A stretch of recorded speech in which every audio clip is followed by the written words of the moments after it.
If budget bills are boring, then why is this one causing an international uproar? Welcome back to Beyond the Bill Number, where we read the fine print so you don't have to. I'm Sarah, and today we're diving into our issue of voter bill of the month, the Rescissions Act of 2025. And I'm Stephen. Today's bill comes with a price tag and a body count. So let's dive in. It actually passed July 18th, and it cuts $9 billion from the federal budget. Now, $9 billion might sound like a fiscal spring cleaning, but in this case, it's actually more like burning the house down. Yes, absolutely. So it is a relatively small amount of money, which is what we need to keep in mind as we go through this. $9 billion is an enormous amount of money in objective terms, but when compared to the US budget, which is gargantuan, it's a rounding error. Really. So what the bill does is that it claws back unspent funds from Congress. And it's also, though, a calculated shift in US priorities, and the world has taken notice. So generally what I understand a lot about what's getting taken away here has to do a lot with international aid, development, and honestly, I don't know too much about this whole area, except for the more we invest in other countries, the less we're at risk of them becoming our problem here, whether that be from immigration or maybe bad feelings about the US. It's a good way to keep our reputation to a positive note, which we might not always have. Absolutely. Absolutely. So it's a massive sea change in American foreign policy. And in fact, Western foreign policy, because America isn't really the only country that's doing that. It's the same in the UK. We're pulling back from international aid. We've in fact just cut our international aid budget, despite the government promising to increase it. And they did that so that they could spend more on defense. So again, that is sort of like the US fault, because you're the guys who said we're no longer going to defend Europe. And so all the European countries are like, oh my God, we need to spend more money. And so to do that, that comes with a huge price tag. So therefore they're saying, okay, well, we're going to cut international aid then, which again is incredibly short-sighted. So if we just take a brief look back at how international aid works, then rich countries have been helping poorer countries for many decades now. Very good reason. One is just a purely humanitarian approach. It's saying, we're very rich. They're very poor. They're starving to death. They're suffering from disease. It's all terrible. Let's help them. And it was seen as being very sort of white saviorish. So there are sort of arguments around this about how, the West shouldn't wade in, because obviously when we help countries like that, we don't just give them money. Generally, we say, and you need to be democratic, and you need to reorganize your institutions, and you need to do this, that, and the other. The World Bank comes in and tells them how to organize their finances and so on. So there are arguments to say we shouldn't interfere in that way. But a lot of what the US aid is doing now is purely focused on that kind of disease reduction, poverty reduction, feeding the poor, that kind of thing, which is really difficult to argue with. And it's been hugely successful. So world poverty, despite what anyone might say, world poverty has declined enormously over the past 60 or 70 years. It's a huge humanity success story, really. For a few years back, for the first time, obesity was a bigger problem in the world than starvation. Wow. And so that's a big change to show that we now have more than enough food to feed everybody. And the areas of the world where people are starving has been shrinking and shrinking and shrinking. So there's now very few places in the world where people are starving to death or at risk of starving to death. And general incomes have been rising, general wealth has been rising, people have more things. And if people have more things and they have more money to spend, they tend to spend it on American goods, because America makes lots and lots of goods, despite what some people may think. And so better economies around the world, rich people around the world, helps everybody. It also means that those countries are less likely to become lawless, are less likely to be havens for terrorism and various discontent and war and all the bad effects that come from that as well. So generally speaking, aid is a good thing, but it's also very important for soft power. So America wants to be a world superpower. It wants to have influence around the world. It wants countries to follow its lead. There's this big battle being played out with China, and China is really taking advantage of these cuts to move into those countries which have now lost US aid and say, hey, we'll give you aid, but of course it comes with a lot of strings. Right. Whereas US aid tend to come with fewer strings than a country like China. But then poor countries, if they have nowhere to turn, where are they going to go? Right, right, right. Yeah, and I feel like this is something that we heard a lot about, generally talked around when Doge was Dogin, and there was a lot of cuts Yep. to USAID, these types of things. I mean, Yes. let's get into this today. What are the basics here? What even is a recession, and why are we suddenly hearing all about it? Yes, well, that's a great question. So I'm sure you know all about the Congressional Budget and Empowerment Control Act of 1974. I do read that when I am going to sleep, and it is constantly on my mind. Excellent. That's just what I assumed, just what I assumed. So, therefore, if you know all about this particular act, you'll know that a rescission is when the president proposes cancelling budget authority that Congress has already approved, but hasn't yet spent.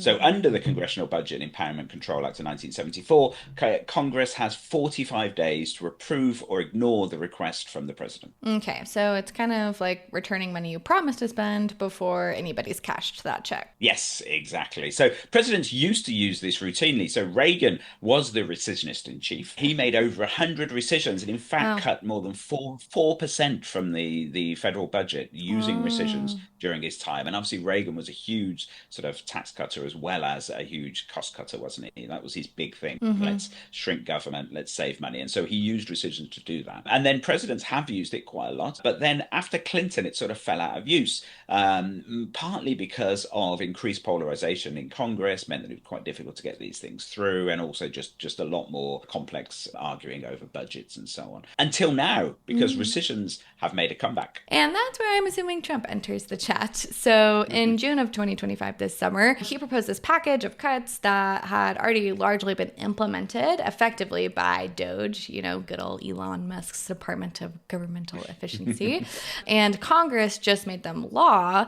But let's talk about what these cuts actually do. First up is the international aid piece of this, something we have been talking about a lot. But this is 2.5 billion in developmental assistance gone. What kind of impact could that have? Well, these were unobligated funds, so money not yet committed to specific projects, but still really critical. So think about, clean water systems, economic development, poverty relief in the global south. It's like pulling the foundation out from under community project programs mid-design. And remember that these are, as we've said, basically formalizing cuts that Doge had already made, and Doge just froze a bunch of this stuff and Yeah. said, "Well, we're not killing exactly, but for now, nothing's going to happen." And so all of these programs have collapsed really, and they're just not happening anymore. So overnight, clinics were shuttered, hospitals were closed down.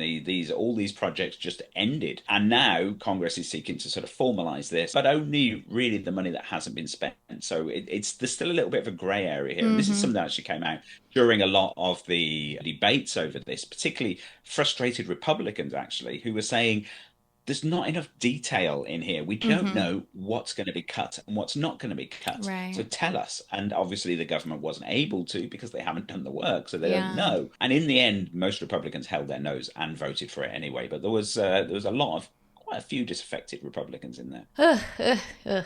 Okay, well, speaking of the hospitals closing, we've also got a health aspect of this, which is a 900 million cut from global health programs. Yes, that's right. So this was split between two funding buckets under the 2025 Continuing Appropriations Act. So they supported all sorts of things such as maternal health, pandemic readiness, disease prevention, stuff where the US used to lead globally. Now, not so much. Okay.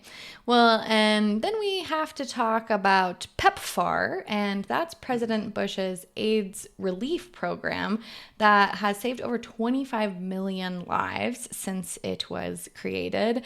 And this is also on the chopping block? Yes, yes, it absolutely was. So a phenomenally successful program. And when you talk about international aid, this is always looked to as the poster child of what you can do. And these estimates of 25 million lives saved is quite staggering, isn't it? Yeah. But this is AIDS. AIDS kills people. It kills a lot of people. Absolutely. And this program stopped that happening all over the world in countries that were basically too poor to buy their own very, very expensive anti-HIV medicine and things. So Doge froze the funds for PEPFAR back in January, which caused absolute chaos within I the remember program. hearing about that. It was an absolute scandal. So, public health researcher Brooke Nichols has been tracking the fallout. So, they came up with a way of measuring and estimating how many people have died since the freeze happened. And Wow. they reckon about 80,000 people are now dead who otherwise wouldn't have been dead since Wow. that freeze happened back in January. Oh my So gosh. the House bill, the original bill, did say it was going to pull PEPFAR funding, but this really was a step too far,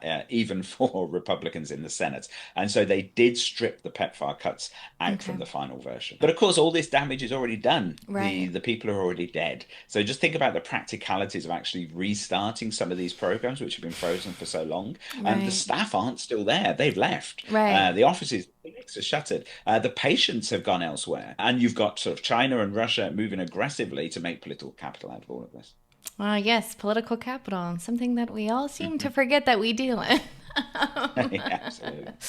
Okay, so next we have an 800 million cut from refugee and migration assistance, which again seems a little counterintuitive to the big war we're raging over here in this year of ginormous global displacement and everybody kind of bringing this to light and talking about it a lot more than I feel like we've seen in years past. Yes, absolutely. This is like going to have a huge impact. So the funds were helping manage humanitarian response and resettlement.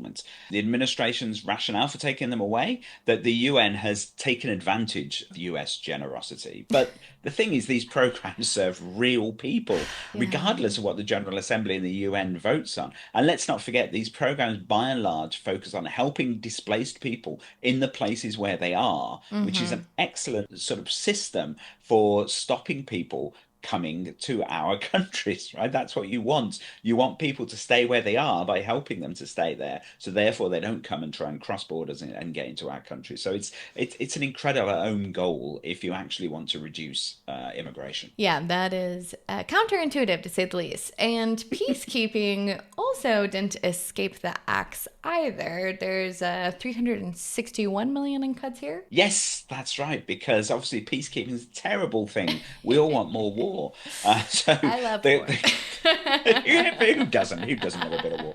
So it includes missions in the Lebanon and the DRC as well, the Democratic Republic of Congo. The official justification for this was failures to contain Hezbollah and allegations of abuse. But the move just weakens UN efforts at a time of rising global conflict. And just when you thought this couldn't get pettier, we come for Big Bird. The Corporation for Public Broadcasting loses over $1 billion in funding. Yeah, $1 billion.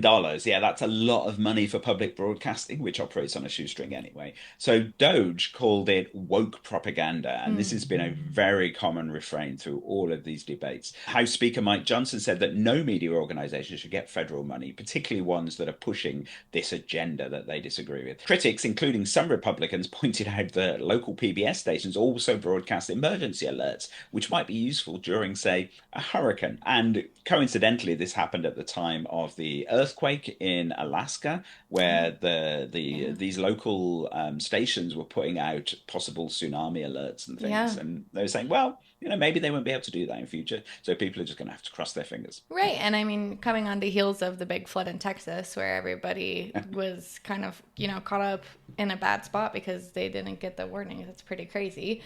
Well, talking about all of this makes me need a hug from Elmo.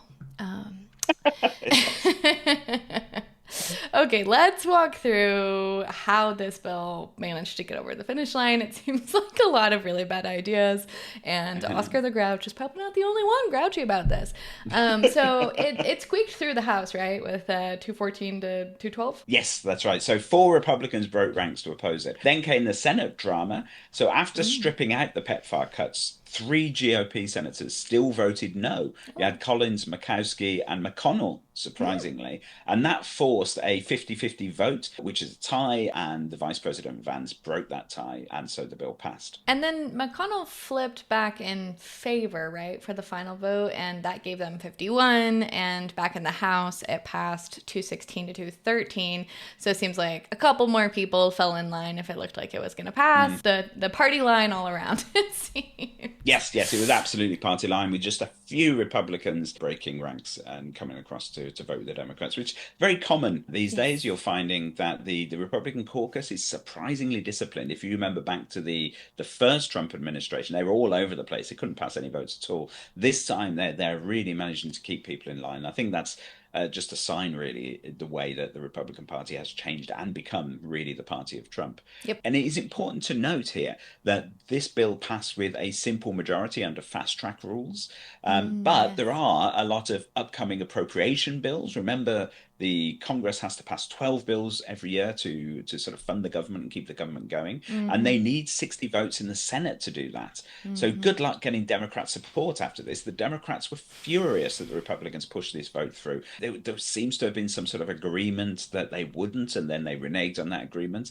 And so now the Democrats are vowing to withdraw support for some of these wider budget bills. So it'll be really interesting to watch that drama unfold and see whether the Democrats actually go through with this threat, or whether in the end they decide that that will be more damaging and actually end up coming to some sort of compromise with the Republicans. Yeah, I'll be really interested to see that, because there was a lot of flack given to the Democrats for not shutting down the government last year, and they thought ultimately it would lead to better results. And here we are in these results. I think they call this FAFO, fuck around and find out. Yes, absolutely. And I mean, let's not forget that the Republicans have just shut down the House because they're trying to avoid a vote on releasing the Epstein files. And so Speaker Mike Johnson has said, we're not having any more votes until September. So they've just said, we're going to shut down in one arm of government just to avoid these files actually coming out. So it's great fun, isn't it? We are definitely living in something. Okay, so what is the bigger picture here? I mean, is this just about trimming the fat, or are we kind of seeing a ginormous global strategy unravel? Well, that's the $9 billion question, of course. So supporters say fiscal restraint makes us stronger. Very common argument, very reasonable argument, really. But the critics say that we're dismantling the very tools that earned America its global influence, keeps us safe and keeps us prosperous. For many countries, US aid was the reason to stay aligned with us. You take it away and they may look elsewhere. And many already are. As we said, Chinese embassy phones are ringing off the hook all around the globe. Yeah, it's very interesting having this America First policy in action, and China is still doing China first, but because people have been burned by us and China is offering things, people don't really care if China is getting a lot out of this, as long as they're kind of getting stuff and not working with us anymore. So, I know. It's We're quite winning. a remarkable thing. Yeah, it's a remarkable thing. But American foreign policy has managed to make the Chinese seem the reasonable people out there. Yeah, no, this is crazy. This is crazy. Quite a feat. Yes, and meanwhile, back home here, we're ballooning with the deficit, massive tax cuts, lots of crazy, big, beautiful bills with trillions and trillions of dollars of impact. So I don't know if this was really about balancing that budget and more just about cutting aid. Exactly. It does seem a bit performative. The savings here are a drop in the bucket when compared to the amount that the Republicans have voted to balloon the deficit. As you said, it's trillions and trillions. But they have also promised that this is only the start. This was effectively a test case to see whether they could get these actual votes to actually get this rescission through. They do say that there are more rescissions to come, and much bigger ones as well. But it is still really difficult to see how they can balance the books while continuing to aggressively cut taxes. So as George H.W. Bush learned after his no new taxes moment, which effectively cost him the election when he had to sort of go back and break that promise, there are consequences when you promise magic math to voters. Yes, there we have it. The Rescissions Act isn't just about dollars, it's about direction. Who we fund, what we value, and how the world does see us. And if you want to read more about the human cost of budget politics, then check out the full analysis from our partners at Issue Voter. This has been Beyond the Bill Number. If you learned something today, or you just want to rant about public broadcasting, share this episode, and don't forget to rate and subscribe. And we'll be back next week. Until then, stay curious and keep looking beyond that bill number.